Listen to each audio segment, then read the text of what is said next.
Selamat bertemu kembali dalam pembelajaran agama Katolik. Materi kita kali ini tentang sakramen baptis. Mungkin kalian sudah sangat sering mendengar tentang sakramen, terutama mengenai sakramen baptis. Seperti tampak pada gambar bahwa di situ menunjukkan suatu peristiwa di mana seseorang sedang menerima pembaptisan yang diberikan oleh seorang imam atau seorang pastor. Sebelum saya menjelaskan mengenai sakramen baptis, terlebih dahulu saya akan menjelaskan mengenai sakramen itu sendiri. Kata sakramen berasal dari bahasa Latin, yaitu sacramentum. Sakramen adalah tanda kehadiran Tuhan. Di dalam Gereja Katolik terdapat 7 sakramen, yaitu sakramen baptis atau sering juga disebut sakramen permandian, sakramen ekaristi, sakramen tobat, sakramen krisma atau penguatan, sakramen perminyakan suci, sakramen perkawinan, dan sakramen imamat. Nah, ini 7 sakramen yang terdapat di dalam Gereja Katolik. Nah, karena materi kita kali ini tentang sakramen baptis, maka mari kita mendalami apa itu sakramen baptis dan apa gunanya atau rahmat yang didapat oleh seseorang yang menerima sakramen baptis. Sakramen baptis berasal dari bahasa Yunani, yaitu baptisein. Artinya mencelupkan dalam air, atau baptismo berarti membasuh dengan air. Sakramen baptis adalah sakramen yang paling pertama diterima oleh seorang Katolik dan yang ingin menjadi Katolik. Nah, ini bisa dikatakan bahwa sakramen baptis itu adalah pintu masuk untuk ke 6 sakramen lainnya. Maka kalau belum menerima sakramen baptis, sakramen-sakramen yang lain belum boleh diterima. Pembaptisan ini bisa dilakukan ketika masih bayi, juga dilakukan waktu dewasa, dan umumnya yang dibaptis dewasa ini adalah orang-orang yang bukan Katolik yang ingin menjadi Katolik, sedangkan baptisan bayi umumnya adalah anak-anak yang dilahirkan dari orang tuanya beragama Katolik. Makna atau guna atau manfaat ketika seseorang menerima sakramen baptis. Seseorang yang menerima sakramen baptis akan memperoleh rahmat, yaitu dibebaskan dari dosa, terutama dosa asal, dan dilahirkan kembali sebagai putra-putri Allah.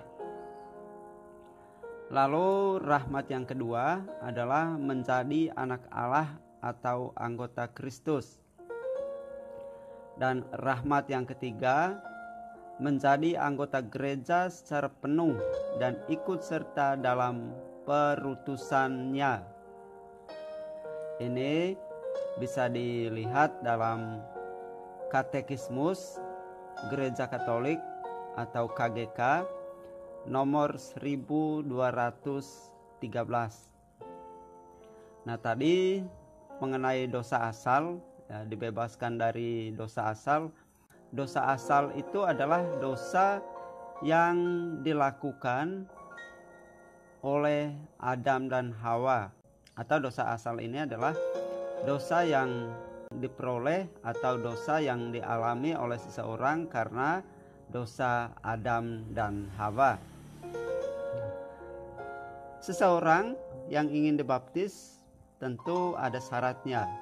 Syarat agar seseorang dibaptis itu adalah, yang paling penting adalah percaya kepada Allah atau kepada Tuhan Yesus sendiri. Nah, kalau orang tidak percaya kepada Allah atau Tuhan Yesus sendiri, tidak mungkin akan terjadi pembaptisan. Maka syarat utamanya adalah dia percaya dulu, baru boleh menerima pembaptisan. Nah, itu mengenai syarat-syarat penerimaan baptisan. Melalui baptisan kita juga diberi tanda bahwa kita adalah milik Kristus untuk selamanya, karena secara rohani memperoleh meterai kekal, tanda yang selamanya tak terhapuskan. Nah, ini maksudnya adalah seseorang yang dibaptis itu akan menjadi milik Kristus selamanya. Jadi tidak bisa terhapuskan lagi. Jadi sekali dibaptis itu untuk seumur hidup. Dalam pembaptisan ada kata-kata yang diucapkan oleh pastor, dan ini menunjukkan bahwa baptisan itu benar dan sah. Kata-katanya apa? Kata-katanya adalah, aku membaptis engkau dalam nama Bapa dan Putra dan Roh Kudus. Nah, ini kata-kata yang diucapkan oleh imam atau oleh pastor ketika seseorang menerima baptisan. Kalau menggunakan kata-kata yang lain, maka baptisan itu tidak sah atau tidak diakui atau tidak benar.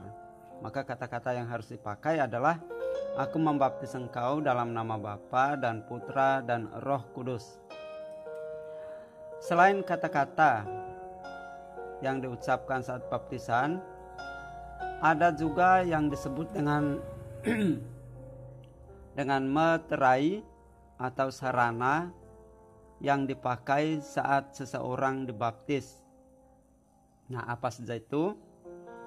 Yang pertama itu ada air baptis. Nah, air baptis ini melambangkan kehidupan atau pembersihan dari dosa. Nah, tentunya air yang digunakan adalah air bersih.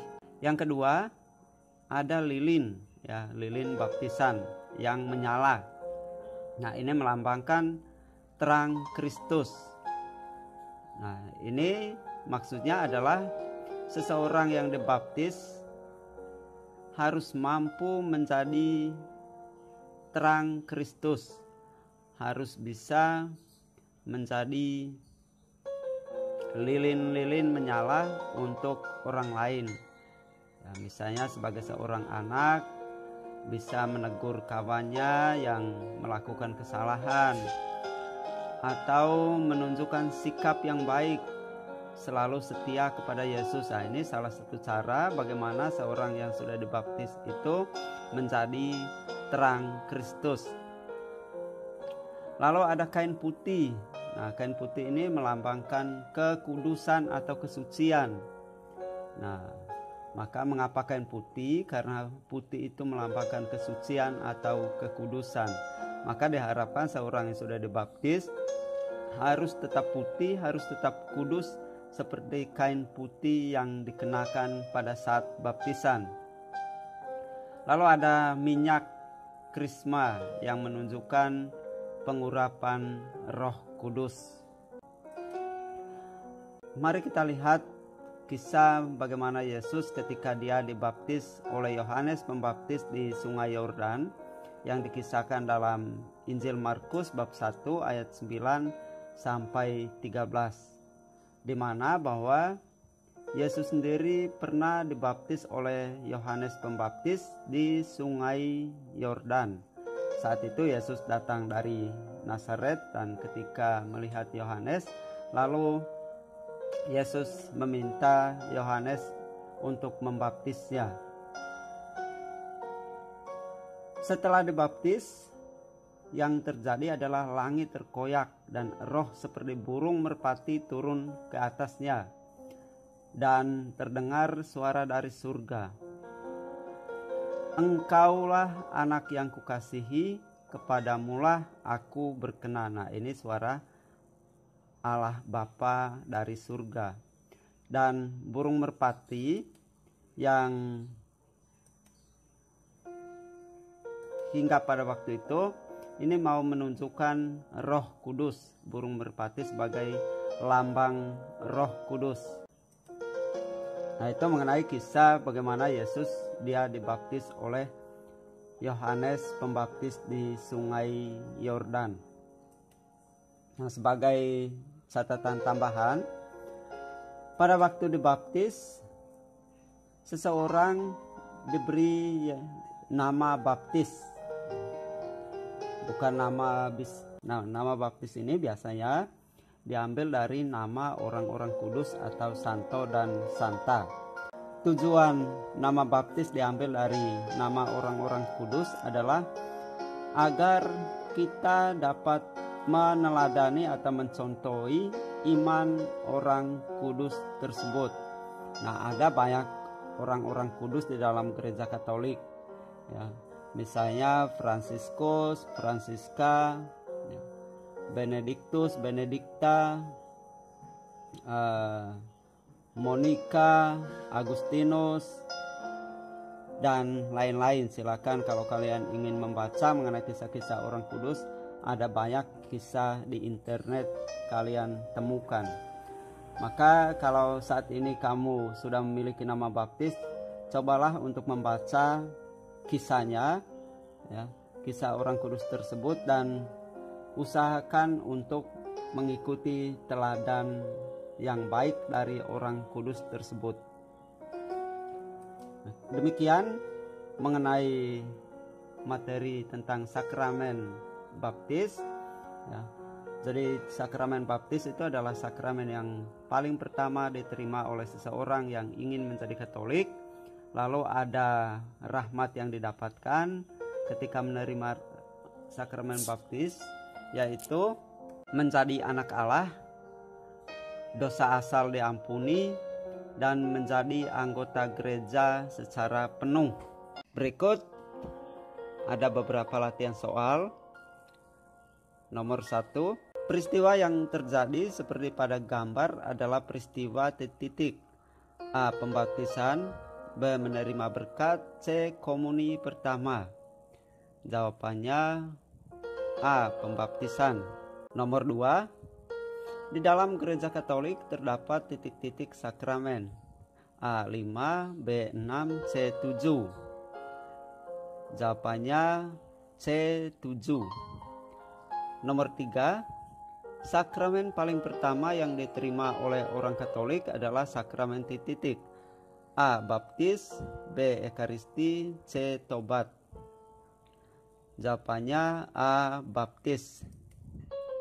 Nomor 4, di bawah ini yang bukan makna dari sakramen baptis adalah A. Menjadi anak Allah. B. Dosa asal diampuni. Memiliki banyak teman. Jawabannya C. Memiliki banyak teman. Nomor 5, makna penerimaan lilin menyala pada saat dibaptis adalah A. Menjadi terang Kristus. B. Menyala seperti lilin. C. Tidak melakukan dosa. Jawabannya A. Menjadi terang Kristus. Nomor 6, makna penerimaan kain putih pada saat dibaptis adalah A. Bersih, tidak berdosa. B. Terang Kristus. C. Rajin berdoa. Jawabannya A. Bersih, tidak berdosa. Nomor 7, kata-kata yang digunakan pada saat baptis adalah A. Aku membaptismu sebagai anak Allah dan anggota gereja. B. Aku membaptismu dalam nama Bapa dan Putra dan Roh Kudus. C. Jadilah anak Allah yang selalu tekun berdoa dan taat kepada Allah. Jawabannya B. Aku membaptismu dalam nama Bapa dan Putra dan Roh Kudus. Nomor 8. Yesus dibaptis oleh Yohanes Pembaptis di sungai titik. A. Kidron, B. Nil, C. Yordan. Jawabannya C. Yordan.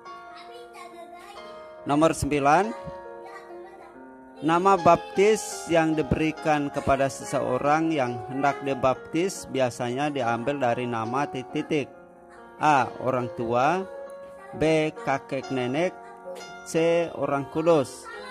Jawabannya C. Orang kudus. Setelah Yesus dibaptis, terdengar suara dari surga yang berkata, Engkaulah anak yang kukasihi, kepadamulah aku berkenan. B. Inilah anak domba Allah yang menghapus dosa dunia, dengarkanlah dia. C. Barang siapa mendengarkan dia, maka dia mendengarkan aku yang mengutusnya. Jawaban A. Engkaulah anak yang kukasihi, kepadamulah aku berkenan. Nomor 11. Kata sakramen berasal dari bahasa Latin yaitu A. Sacramentum, B. Sacralegi, C. Sakral. Jawabannya A. Sacramentum. Nomor 12. Sakramen baptis berasal dari bahasa A. Baptisen, B. Baptistuta, C. Baptista. Jawabannya A. Baptisen. Nomor 13. Syarat utama seorang yang hendak dibaptis adalah A. Rajin berdoa kepada Tuhan, B. Percaya pada Tuhan Yesus, C. Selalu berbuat baik. Jawabannya A. Rajin. Jawabannya B. Percaya pada Tuhan Yesus. Nomor 14. Sakramen baptis disebut juga sakramen titik. A. Ekaristi, B. Tobat, C. Permandian. Jawabannya C. Permandian.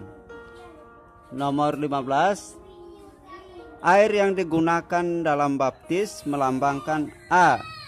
Kehidupan, B. Kesuburan, C. Pertumbuhan. Jawabannya A. Kehidupan. Nomor 16. Pada saat dibaptis kita diberi nama baru yang disebut nama A. Baptis, B. Nama orang kudus, C. Nama gereja. Jawabannya A. Nama baptis. Nomor 17.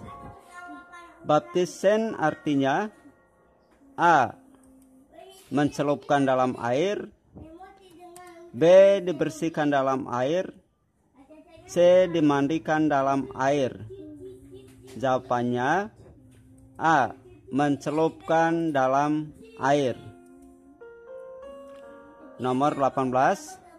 Baptismo berarti A. Membasuh dengan air, B. Mencelupkan dalam air, D. Dimandikan dalam air. Jawabannya membasuh dengan air. Nomor 19. Burung merpati yang tampak pada saat Yesus dibaptis melambangkan A.